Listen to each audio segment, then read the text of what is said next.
What's up mga idol? So nandito tayo ngayon sa looban namin sa pinagawa naming kubo. So mga mahigit 1 week din tayong hindi nakabisita dito. So marami na agad kalat. So ito yung aming gate dito. Yan. So kailangan namin itong ipaayos. Ito, natumba na yung aming gate. So pagka may bakante tayo at maluwag, papaayos natin to yung ating gate. So napakabilis magkaroon ng mga damo at mga dahon, mga nanlalaglag, lalo na kapag nasa ilalim ng mga puno yung bahay kubo natin. So papakita ko lang sa inyo mga idol. So ito nga palang mga kahoy na to, kahit hindi nyo natatanong, ito yung binaklas na kubo dun sa bahay namin. Ito, bali tatanggalan pa siya ng mga pako. After matanggalan ng pako, so mag-schedule kami na magpapagawa kami ng maliit na kusina dito. Yan. So dito kami maglalagay ng maliit na kusina dito. Ayan.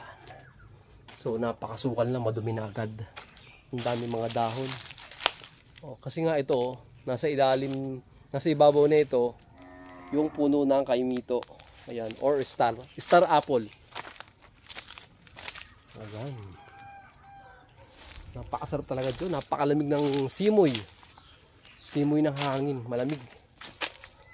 Napakasarap. Ayan. So pipinturahan pa namin to kapag nakaluwag-luwag.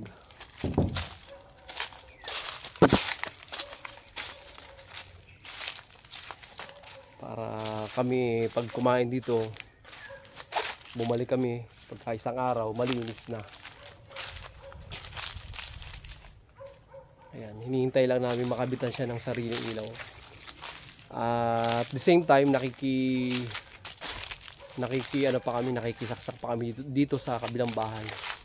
So once na merong ilaw na, papagandahin na namin to. Ayusin na namin to, papipinturahan. Yan nga pala, shout out po pala sa Sweet Journey, sa RR Ken. Expert po yan sa under chassis. Located po yan sa Barangay Bigados sa Silang Cavite. Yan, shoutout po sa RR Ken, yan, sa lahat ng mga staff at sa owner. Shoutout po sa inyong lahat. Yan, sa mga gusto magpagawa po ng pangilalim. Lahat ng problema po ng pangilalim, pwede po kayo dyan pumunta. Ayan, libre po yun, no? Free check-up po yun mga idol. So shoutout din po sa Artec, yan, kay Harold Hayes Bellarante. Yung mga printing needs, diyan lang po yan sa may crossing Paliparan sa Dasmariñas, Cavite. So may mga page po sila, pwede nyo po silang i-visit. Ayan. So mga idol, sisimulan na natin maglinis ng ating bahay kubo. Yan, magwawalis tayo. So yun lang mga idol, at mamaya na. Ayan guys, si Daddy nagawalis. Yan o. Pasok guys. Kaya ito.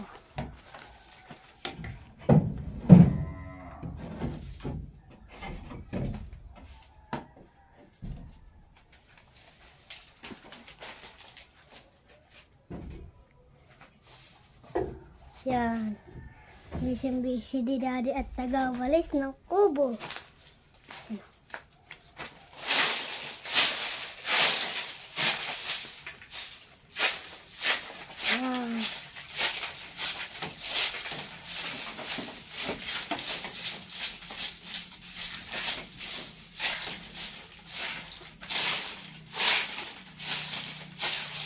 Peace.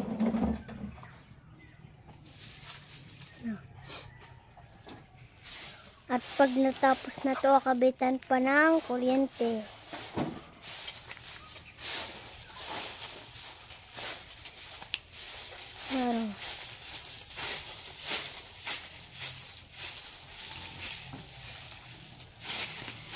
Pag napinturahan na guys ang kubo, Yan.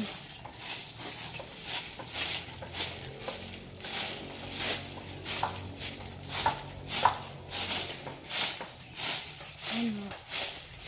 Kita na po ninyo. Na ito. Si Lolo Manduan nag-ayos niyan.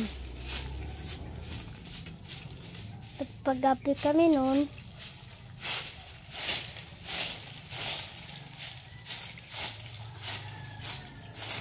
yan guys.